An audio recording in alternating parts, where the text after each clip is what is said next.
আমরা ওয়াশিংটন থেকে এখানে আসছি সেই বাংলাদেশের পক্ষ থেকে। দেশ খালেদা জিয়া শুধু কোনো দলের নেত্রী না, এখন উনি পুরো দেশের নেত্রী। তো এর জন্য আমরা সেভ বাংলাদেশের পক্ষ থেকে ওনার কবরে জিয়ারত করতে আসলাম। অবশ্যই উনি অলরেডি বিশ্বব্যাপী ছড়িয়ে আছেন, সবাই অনেকে জানেন। এরকম পৃথিবীর ইতিহাসে খুব কম বিরল আছেন।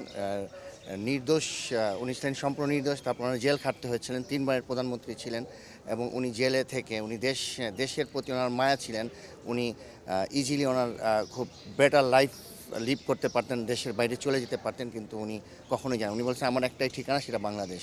সেভ বাংলাদেশ আমি জানি যে তারা দীর্ঘদিন যাবৎ যখন নাকি ফ্যাসিস্ট হাসিনা সরকার এদেশে মানুষকে এবং জনসাধারণ এবং আমাদের বিএনপি দলীয় এবং সব জনসাধারণকেই তারা অত্যাচার চালাচ্ছিল, তখন সেভ বাংলাদেশ তাদের এই যে দেশপ্রেমী যে মনোভাব সেটা নিয়ে তারা এগিয়ে আসে এবং বাংলাদেশের এই ফ্যাসিস্ট সরকারের বিরুদ্ধে তারা প্রতিরোধ করার জন্য সহযোগিতা করে এবং সেটা নিজেরাও করে এবং বিএনপিকেও বিভিন্নভাবে সাহায্য সহযোগিতা করে।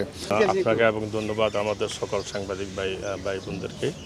আমরা যারা যুক্তরাষ্ট্রে আমরা বসবাস করি, আপনারা জানেন আমরা প্রবাসী হলেও আমরা দেশের জন্য আমরা সবসময় উদ্বিগ্ন থাকি।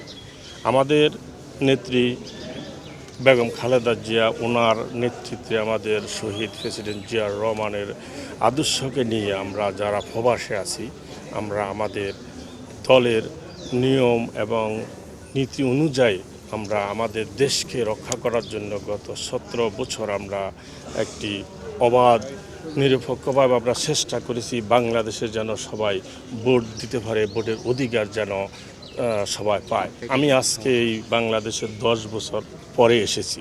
আমার অপরাধ ছিল আমি যুক্তরাষ্ট্রে মেরিল্যান্ড স্টেটে আমাদের শহীদ প্রেসিডেন্ট জিয়াউর রহমানের নামে একটা রাস্তা করেছি, এটাই ছিল আমার অপরাধ। বিশ্বব্যাপী ওনার যে জনপ্রিয়তা, এটা ধরে রাখার জন্য ওনার আদর্শ, ওনার নীতির যে কাজগুলো আছে, এটা আমরা তার আদর্শ মেনে কাজ করে যাব এবং তার যেই গুণমালিগুলি আছে সেটার থেকে শিক্ষা নিয়ে আমরা ভবিষ্যতে তার জন্য কাজ করে যাব। এদের সবাই যেটা বললেন, এখানে আসলে আমাদের শোকটা শক্তিতে পরিণত হয় এবং দেশ ও জাতির জন্য ওনারা যে কাজ করে গেছেন, আমরা চেষ্টা করবো তার সেই আদর্শকে ধারণ করতে।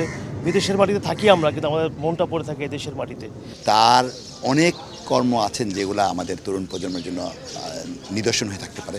আমার কাছে মনে হয় যে তার আপোষহীনতা এবং তার দেশপ্রেম এবং দেশের জন্য তিনি যে কোনো জায়গায় কোনো ছাড় দেন নাই এবং দেশকে তিনি ভালোবেসে এই দেশের মাটিতেই তিনি তার শেষ নিঃশ্বাস ত্যাগ করেছেন। এটা আমার কাছে মনে হয় আমাদের জীবনে অনেক বড় একটা